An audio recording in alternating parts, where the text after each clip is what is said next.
Good morning, ladies and gentlemen, and welcome to another episode of The Extra Point here on ESPN Denver 1600. As always, I'm your host, Roland Rainey, and I'm with my colleagues, Jeremy from Indiana, Justice from New York, and Robert from New Jersey. Today's guest is Jawan Harley. Jawan is a NFL free agent, former Buffalo Bill, played with the Florida State Seminoles, and also with Middle Tennessee State. Jawan, welcome to the Extra Point. Wow, thank you for having me. That intro right there, it really got my blood boiling, so I'm excited. Well, hey, we got a lot to cover because for the audience listening out there, we, meaning the team here at the Extra Point, had the opportunity to witness Jawan's capabilities at the National Scouting Combine. We'll get into that later, but let's go ahead and start off with your background. So, you come out of high school, highly rated football player, and then got this opportunity to play in Florida State. That is a big time program. And let's be honest, when you play in Florida State and you're a defensive back, I'm pretty sure somewhere on campus or in that locker room or in that facility, Deion Sanders' name probably came up several times. Several. I mean, you cannot walk the halls without even mentioning Deion. You're recruiting, doing your recruiting. After you sign, text messages, it's like he is the face of Florida State. We're just going to be honest. So, you spent some time in Florida State, and of course, then you transferred over to Middle Tennessee State. What was that kind of transfer and journey like for you? It was kind of tough to make a transition, especially being at Florida State. I was able to play at home. I'm from Tallahassee, Florida, so it was an opportunity to be in front of, family and friends, and whatnot. Making the transition was kind of a rough road in a way. You have to sit out a year because D1. But, the things I had to go through, overcome, that really made me to who I am to today. Good. Man, I tell you, you talk about journeys and overcoming obstacles. Of course, for yourself, you've been at this a long time, right? You have a very unique background. You've played in the NFL, you played in the IFL, you played in the Canadian League. You've done a lot. And then, of course, now you're on that journey to get back to the NFL. What has been, as you go through all these different leagues, what have you taken away from these experiences? One thing I took is networking and building relationships. Going through all these different leagues, you meet different people all over the place. And, a person like me, I have a passion of helping people. And I just took the journey as each stop I go, each destination I go, I'm helping someone. I'm able to communicate with somebody that I probably would never had a chance to do if I never took these routes and never gave up on my dream. So it's just a great experience to play at different levels. And the most beauty is it's a full circle because I recently last night got 3 calls from 3 NFL GMs. So it's a wonderful journey, man. Man, that is great to hear. Once again, when you came out of college, you got invited to a rookie mini camp with the Seattle Seahawks. And then eventually you end up signing with the Buffalo Bills. And from what I can understand, you were in this weird transition during that time frame. And when that phone call came in, if I understand the story correctly, you hung up the phone. So can you give some insight to what happened in that process? Oh, man. As soon as you said that, I could feel that same moment come back again. I could feel where I was, what I was doing. I could tell you what I ate for breakfast. But yes, so with the Seattle thing, if the people don't know, I've been my own agent, not by choice, by not want to give up on myself. So with the Seattle thing, it didn't work out. I went home and I pretty much started moping. As what you do as a young person, you hit adversity. I went home and I kind of like stayed in my room at the time. I was living with my parents. And my dad busted in the room and said, "Get your butt up. It's time to work." So that started up, and I started working out again. That's when San Francisco called me and said, we're going to put you on the short list. So that started things going. And as I did that, I got my job at Walmart. I started writing hand letters to the NFL. At Walmart, I slept in my car, ate sandwiches to make money, get extra hours. I used to go to the weight area at Walmart, and I used to pick up the weights there and work out, get my lift in. And on my lunch break, I go outside, I run a hill we had, or in the back, I pick up the heavy boxes and then, run sprints in between. They thought I was crazy, but next thing you know, at the end of the year, I remember this is at the end of the year, and I was getting a raise. I got a raise to $8, you guys. I got a raise. Wow. Making big money. But the thing is, I told myself, I went to the office and I told them, I said, thanks for the raise, but I'm going to put my full effort into pursuing my dream. And that's when I quit my job at Walmart and I started working out even more, doing 3 days, 4 days. And the week before Buffalo called, I got a call from Hamilton T-Cats. They wanted to fly me in. But it was a snowstorm, so we had to cancel that. So I'm working out, and then Buffalo calls, right? And I'm working out with my high school buddies. And they call, strange number. It said Orchard Park. I'm like, Orchard Park? What's the Orchard Park? Never heard of that. So they call and say, hey, Juwan, how you doing? This is Jim Monos of the Buffalo Bills. I said, hello and bye. And I hung up because I said, this must be a bill collector. You actually hung up on Jim Monos. So for everyone listening out there, Jim Monos was the director of player personnel for the Buffalo Bills. So you hung up on this gentleman. Man, I thought it was a bill collector, man. I said, man, this is somebody playing a joke. So I hung up and I went back to doing my sprints because we were doing sprints at this time. So he calls again. I'm huffing and puffing. And I said, what do you want? He said, don't hang up. This is a real call. And I said, are you serious? He said, yes, this is Jim Monos. What are you doing right now? I said, well, I'm training right now. Looking for opportunity. Well, he said, your opportunity has come and we want to fly you in. And that's when it happened, man. Man, congratulations on that. That is definitely one of those moments you tend to reflect on. And what if you would have kept hanging up the phone? I wonder what would have panned out after that. I'm quite sure, hopefully, maybe you would have got a late night phone call while you were sleeping to where he would have got your full attention. But I'm glad you took the phone call and took it serious. So you were there in Buffalo for a while. Then what was the journey afterwards? Well, the journey was another state of what's next. What do I do because when I got cut, it was unexpectedly. It was so unexpected. I came in training camp. I got signed in January, but when training camp came, I was 7th on the depth chart. And I busted my chops to get myself to second string, fighting for first. And I started hosting classes for the secondary for the playbook. I'm teaching them. The guys are making millions of bucks, and I'm making the minimum. And I'm teaching them the playbook, the reads. What would I do? And when I got cut, it was just a shock. It caught me off guard. It caught my DB coach, Coach Duncan Henderson, who is a great coach, who instilled confidence in me and said I could play this game. And I still stay in touch with him. And but then that's when I learned it's a business. You have to keep marketing yourself. And at that time, I didn't know how to market myself to keep myself in the NFL. Because Buffalo even said, we thought you had been picked up as soon as we cut you.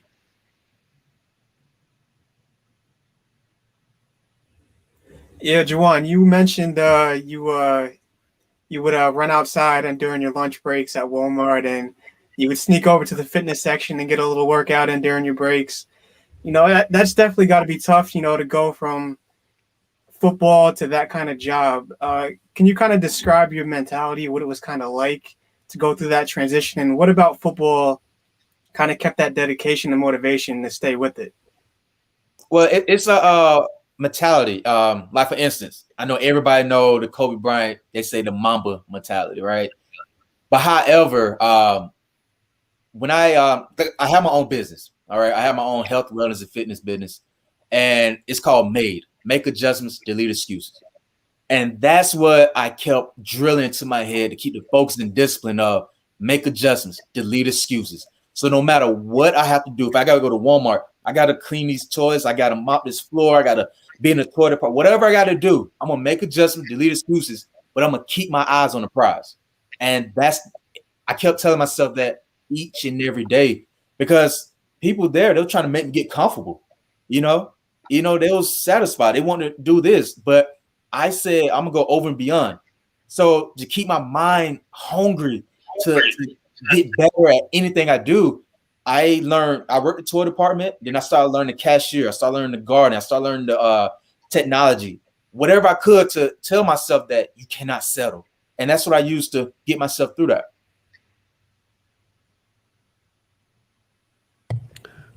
All right, Juwan. So how would you describe your playing style, and who do you try to model your game after in the NFL? Oh, that's a great question.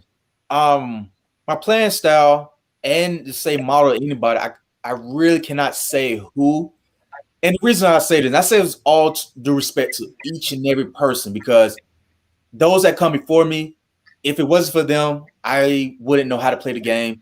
The game won't be played how it's supposed to be played. I always give credit where credit's due. But in my situation, I couldn't find anyone to match my story. I'm big on looking at guys' story before I look at how they play. There's a lot of guys that's on the bench that have great stories, that people don't talk about.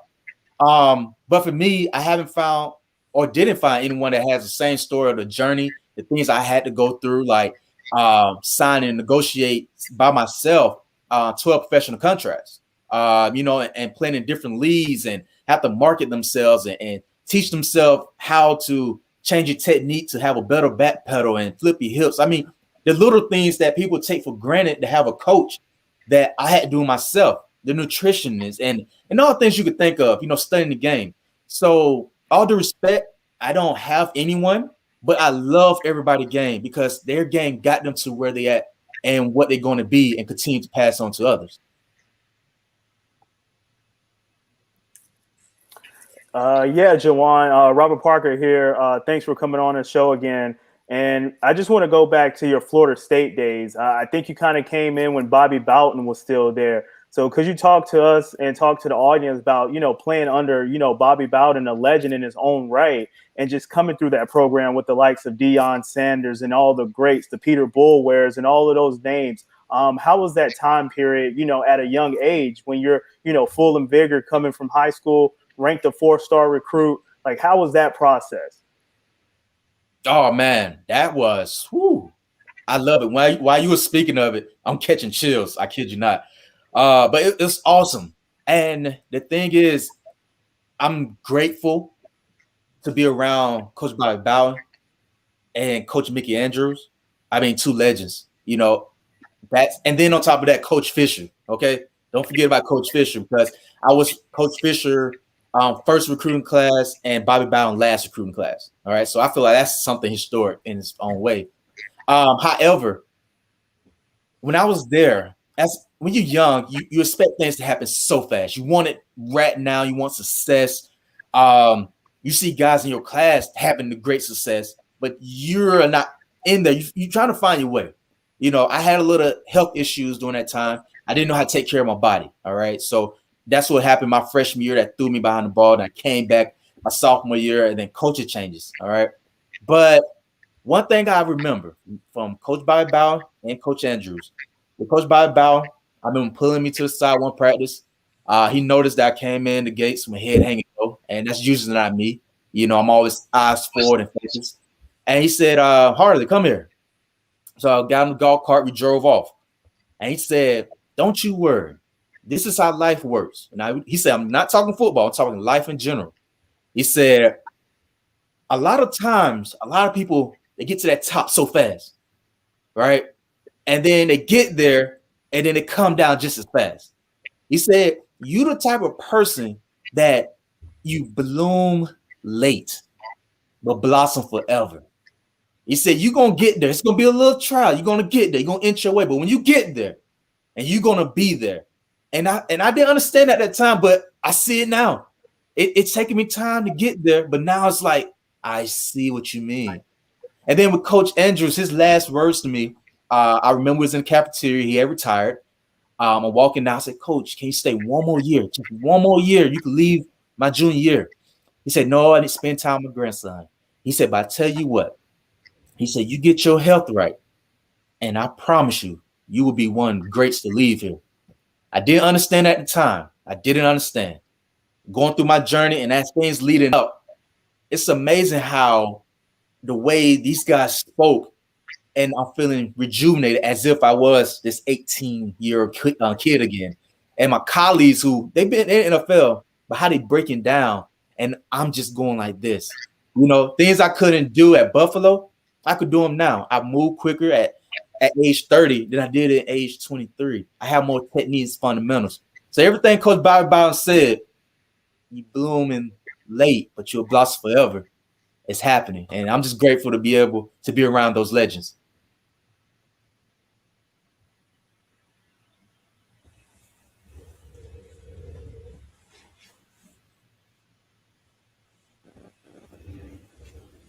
So, Jawan, as you kind of take us through your journey, what has been the most difficult personal battle that you've encountered?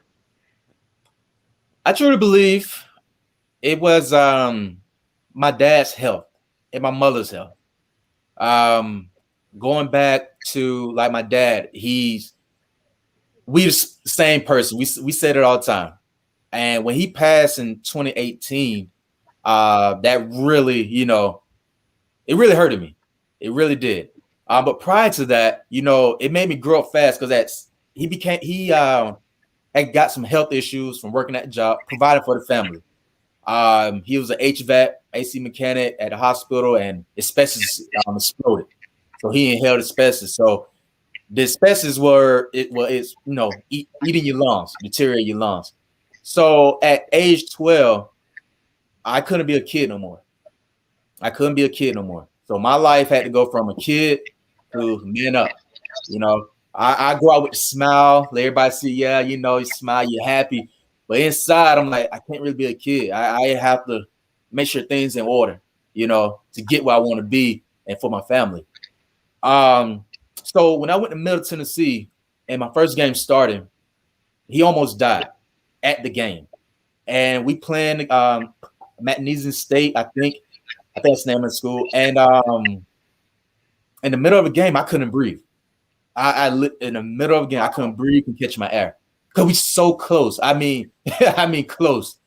And after the game, I realized they said, Juwan, throw your clothes on, get to the hospital. They had to rush him to the hospital. He almost passed, right? Now I'm guessing he was sitting in the stadium, in the stands when he was having. Okay. Yes, he was in the stands, and this is where it went crazy at Middle Tennessee.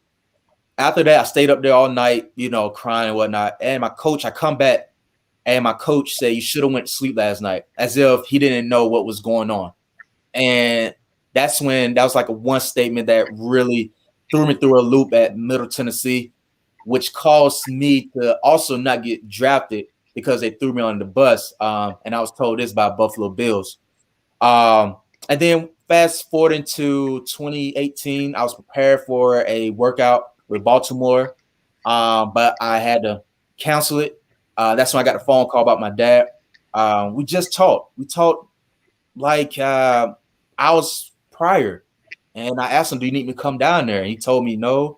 He never wanted me to fly down there. I truly believe he didn't want me to see him in that state. He always want to see me strong and doing good. And I got the call, fighting for his life, got on the road. He passed by the time I got from Baltimore to Virginia. And I came home. And, my mom, make sure she's okay, being for her. And then I get ready for Iowa. I go to Iowa, and my mom, she has cancer. She's diagnosed with cancer. And I put my football career on hold. I stopped on a dime, got a flight home, made sure I was there for her chemo treatment. She beat it. I'm grateful for that. And those things right there, I always say I honor my mother, I honor my father. Most people just say it, but I'm the type of person that actually do it. And I put my career on hold for them because I know they would do the same for me if anything was going on with me. So Those events right there, once I got over those, that's helped me continue because I feed off their energy. And like I said, I'm just grateful for my mother and father. I am myself because of them. Man, that is absolutely, definitely a heart-tugging story. But hopefully, for everyone listening in, what you can take away from Jawan's story is fortitude, focus, and passion. And if you have that, you can definitely accomplish a lot. Now, Jawan, we got a chance to see you up close and personal. So for everyone listening in to the Extra Point right now, me and my colleagues, we were down at the National Scouting Combine at the Grand Park Arena in Indianapolis, and Jawan was there, and he was ready to get rolling to go through all the agility drills and so forth. Overall, how do you feel about your performance there? I'm impressed. And the reason why, like I say, most guys that get caught up in the numbers and whatnot, and being a veteran in the game, I know they looking at my fundamentals, my technique. Do I still got it in and out my breaks? Great hips, great feet. For a big guy, that's what they're looking for. And like I said, being around the younger guys, I mean, you talking guys, I think one guy said he was like 22. I mean, 8 years different, 8 years. And I'm like, wow, I could get out my break faster than him. I could flip my hips better and this and that. And it just shows that, at the end of the day, life is not a sprint. It's a marathon, and longevity is the key, not just in sports, but in life, taking care of yourself. And just to do that, I was able to talk to a couple guys and speak to them and tell them, take care of your body, take care of your mental, take care of your spiritual, and tie it all together. So it was just a great overall experience. So, Juwan, you mentioned, your NFL experience. You spent some time with the Seahawks, I believe the Broncos too, the Buffalo Bills. What would you say was your biggest takeaway from, being in those mini camps and, learning from the NFL players? Fundamentals. It's fundamentals. Like, for instance, basketball. Think about Big Timmy, Tim Duncan. Boring as ever, but fundamentally sound. So, but that's what I learned. I learned like your technique is important. Like if you take a step an inch too far over, you beat. If you take a step an inch too far inside, you beat. You have to be perfect each and every step, each yard, each blade of grass counts when you're playing on a professional level and studying. You can't just run a 4.3. If you run a 4.3, you need to think like you run a 3.9. So your mind have to be trained just as fast as your body is moving. You have to see before it happens. So what I learned is studying film, have a high IQ, and being fundamentally sound.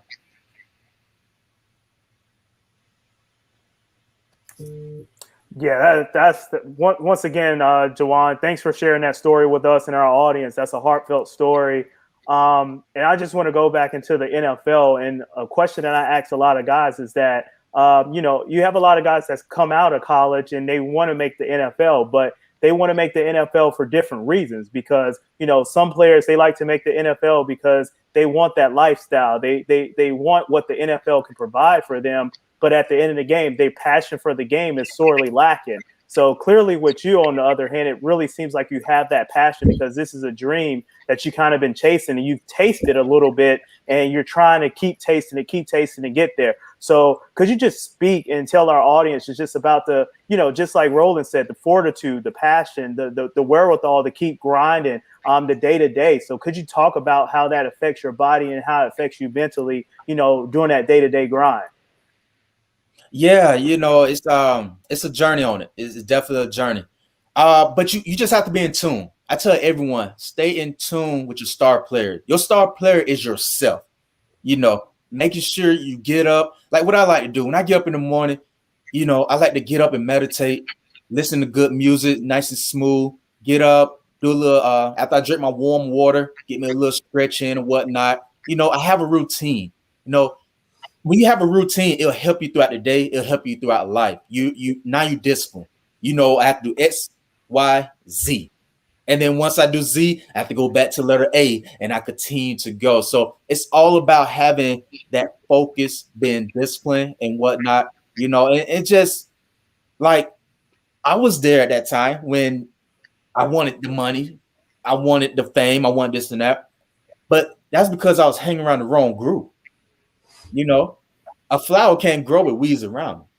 So I tell people, I was born at, at age 25. That's when I felt like I was reborn. Like, if you want to call it, I mean, I'm not saying baptism, nothing like that, but just spiritually growing. And that's when I really met my queen, my wife. And I realized that it's not about the money. It's not about the fame. One, I love this game. I love it. But at the end of the day, the purpose of me going through whatever I'm going through is bigger than me. How can I teach someone? How can I help elevate someone if I've never been through it? That's why I don't look at none of what I went through as punishment. I just see it as stepping stones and helping others along the way. And that's where I'm at this point in my life. Ladies and gentlemen, you have been listening to The Extra Point here on ESPN 1600, and we have a special guest, Juwan Harley. I tell you, Juwan, just listening to you. Now, earlier you mentioned you were getting goosebumps. Now, I can tell you I'm getting goosebumps because what I love about your story is you know how to play the game. That's great. Let's put that on the shelf for a second. But what you have behind that is the character, the maturity, the know-how, the mental capacity to understand that life is much larger than the game, but the game is also a fundamental part of who you are. So to put all that into play and make a run back into the NFL, and as you already mentioned earlier, you've already gotten a couple of phone calls for some general managers. So hopefully here shortly, we will be hearing that you have been signed to an NFL team. And the only thing I ask, Harley, is that if possible, if you get signed, and let me take that statement back. When you get signed, that you give us a call here at the Extra Point, let us know, and we will blast that information out immediately to make sure that everyone knows that Juwan Harley is in the NFL and is going to be playing on Sundays. That sounds like a plan, Juwan? Sound like a plan to me, sir. Hey, I thank you very much for being here on the Extra Point and joining us. It was great seeing you down at the National Scouting Combine. We wish you nothing but the very best, and hopefully we'll be seeing you shortly playing on Sundays. Ladies and gentlemen, Juwan Harley, former Buffalo Bill, looking to get back into the NFL here on the Extra Point. Everyone, have a safe and great week.